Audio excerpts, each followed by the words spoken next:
du train de vie de l'État. Suite à la publication du rapport d'audit de la Cour des comptes sur la situation des finances publiques, gestion de 2019 au 31 mars 2024. Ce rapport d'audit a fait ressortir de graves dérives budgétaires qui mettent en mal des marges de manœuvre du gouvernement en ce qui concerne les dépenses de fonctionnement et d'investissement. Cette situation pose, je voudrais savoir, Monsieur le Premier ministre, qu'est-ce que le gouvernement envisage comme mesure de réduction du train de vie de l'État pour faire face aux effets négatifs causés par ces dérives budgétaires? Donc ma baamtu ko ci wolof gannaaw bu ñu sante yàlla julli ci yonente bu tedd bi sallallahu alayhi wa sallam may sant samay ñaari waajur ci samay kàddu damay tàmbali di nuyu le Premier ministre Ousmane Sonko waaye di ko féliciter ak ànd ak gouvernement bi nga xam ne mooy ministre yi mu àndal. li tax ñu leen di beral nuyoo di leen féliciter ndax fan yi ñu génn gis nañu ne que ay rapport compte yi nga xam ne def nañ ko fii tey monsieur le Premier ministre tey taxaw ne damay leeral lépp li nga xam ne gis nañ ko ci rapport yi te ànd ak gouvernement bi nga xam ne ñoo ko ci appuyé di ko jàppale ak yéen les députés ndax lim ñu jàngal mooy wax dëgg di dox ci dëgg ndax loolu la xam loolu ci loolu la juddoo ci loolu la xam te ñu ngi ko war tey ànd ak moom ñoom it xam dëgg di doxal dëgg ak yéen ñi nga xam ne dëgg rek a leen ñor kon ñu la fiy gërëm di la féliciter bu baax monsieur le Premier ministre. di wax ne que temps yi passé Cour des comptes génne na rapport bi nga xam ne lu doy waar moo fa nekk tey nga décider bu la neexoon tey mu toog ne yor casquette Premier ministre am ne damay décider wax lu ma neex pour mën a capter attention ñi nga xam ne le monde extérieur dina mën a am ay fonds nu mu ko neexee te nu mu gën a yombee waaye dafa préféré jaar ci dëgg wax ak sénégalais dëgg nga xam ne tey lépp lu nga xam ne dañ koy dajale comme fonds dinañ ko teg fu ñu ko war a teg ndax loolu la ñu xam te loolu la ñu gëmloo sénégalais ci loolu ñoom loolu la ñuy doxal. tey samay waxtaan ma koy articuler ci lan question bi mooy maanaam ci réduction du train de vie de l'État monsieur le ministre ma lay laaj. tey ban doxalin nga fas yéene andi gannaaw bi nga xam ne Cour des comptes tey génne na li nga xam ne njombe yi nga xam ne ñi nga xam ne ñooñu lañ fi wute njombe yooyu nga xam ne def nañ ko fi ba nga xam ne andi na benn jaxasoo bi nga xam ne gëm naa ne loolu di ngeen ci andi solution ndax benn gouvernement bi nga xam ne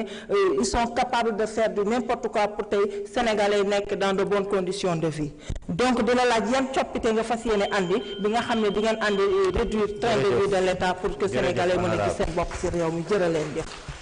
Monsieur le Premier ministre mën nga jël kàddu indi sa tontu.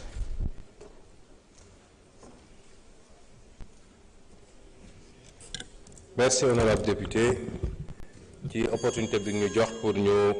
wax ak sénégalais ci li ñu fas yéene def ndax rapport bi génn na li am na yàqute bi xóot na jéggi na dayoo waaye nañ dañoo gëm ni peuple sénégalais am na les ressources et les moyens de dépasser rapidement cette situation nekkuñu fii pour di jooytoog di apitoyer sur notre sort waaye baax na ñu xamal ñi ñu wóolu ba teg ñu fii li xew ci réew mi ak fi ñu ko fekk bi loolu amee ba pare nag sursaut la laaj un sursaut national ci sursaut boobu am na lu war état bi waaye am na lu war citoyen kenn ku nekk ci ñoom état bi nag moo war a njëkk a joxe exemple parce que nit ñi boo leen bëggee jëmale fenn da ngeen fay jiitu mënuñu laaj sénégalais yi ñu def ay sacrifice te état bi du ko def yan sacrifice la état bi bëgg a def am na loo xam ne ay mesures correctives la yu jëm ci finance publique pure sûre et dure defe naa keroog ci seen conférence de presse ministre bi àddu woon na ci te amaana su dee laaj ñëw na ci lool moom na ci àddu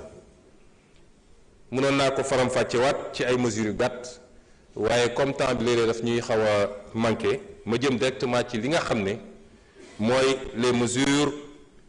de réduction du train de vie de l'État. Ces mesures commenceront par la rationalisation des agences d'exécution.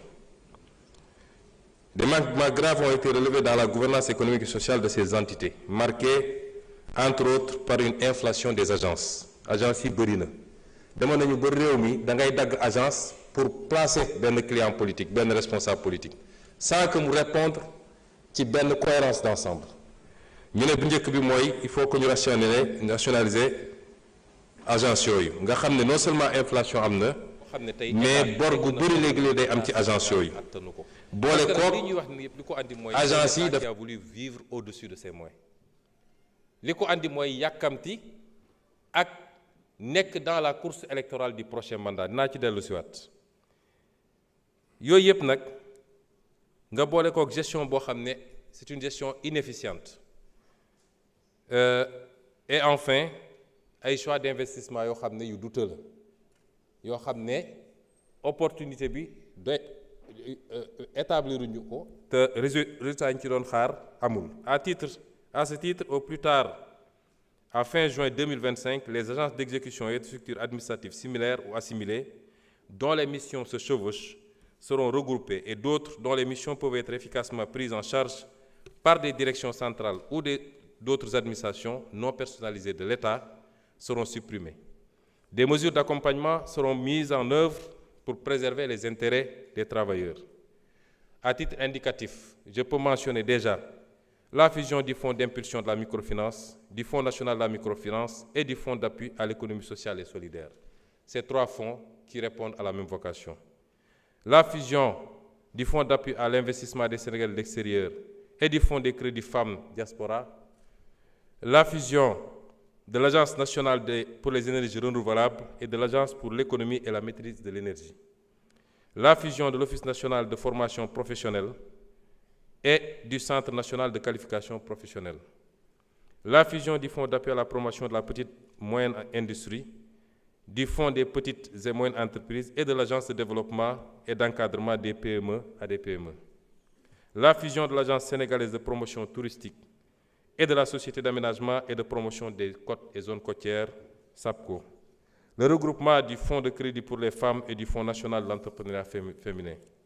La suppression de l'Agence nationale de la maison d'outils. La rationalisation des structures dans les secteurs de l'emploi, de la construction, des mines, entre autres.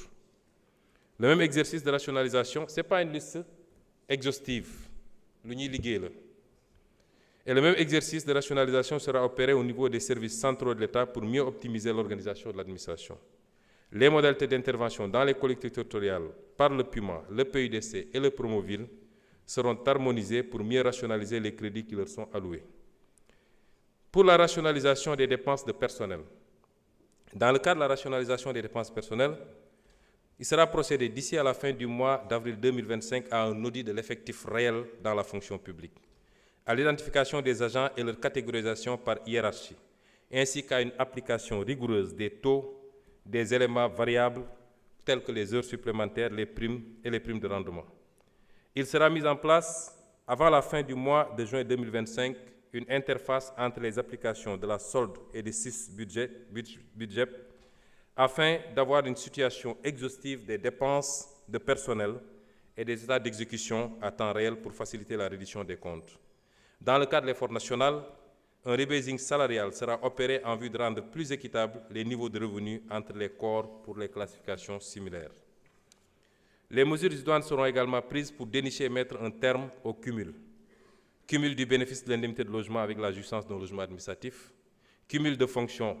Un dispositif de suivi rapproché et rigoureux sera mis en place pour éviter les dérapages.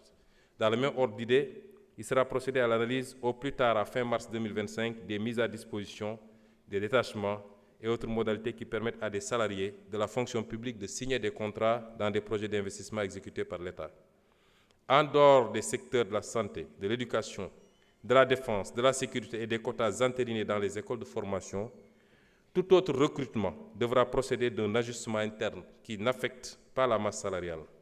Les mêmes mesures sont applicables au secteur parapublic.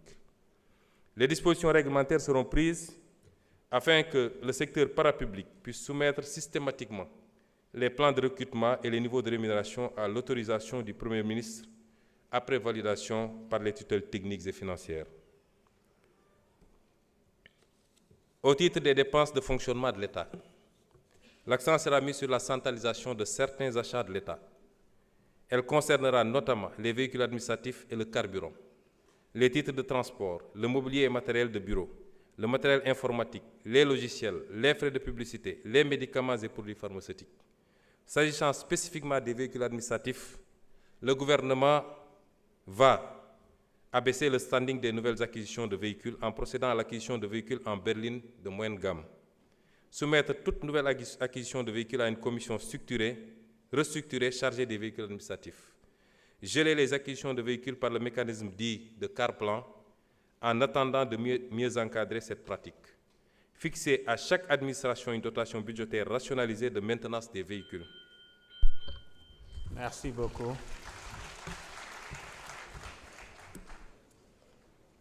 Merci, Monsieur le Premier ministre. Honorable député Thierno Alassane